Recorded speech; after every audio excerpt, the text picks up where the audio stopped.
સુરતમાં ફરીવાર બીઆરટીએસના ડ્રાઈવર સાથે વાહન ચાલકોએ મારામારી કરી.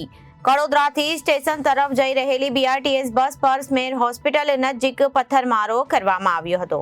સુરતમાં ફરીવાર બીઆરટીએસના બસના ડ્રાઈવર સાથે વાહન ચાલકોએ મારામારી કરી.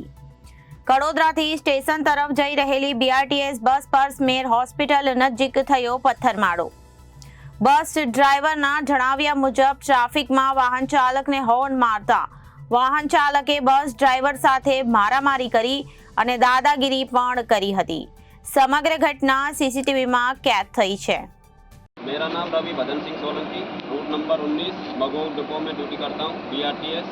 मैं कड़ोदरा से स्टेशन जा रहा था. 12 बजे का टाइम था दोपहर का.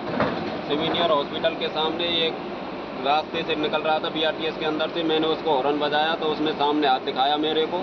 हाथ दिखाने के बाद में साइड में आया, मेरा साइड गिलास वो खुलवाया उसने. खोलने के बाद में मेरा हाथ पकड़ के खींचा, गाड़ी की लॉन्च भी किया, फिर नीचे उतारा मेरे को, फिर मारा पीटी हुआ.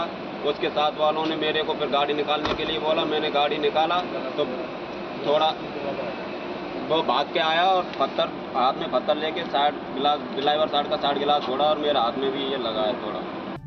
रिपोर्टर अरविंद राठौड़, जनादेश न्यूज, सूरत.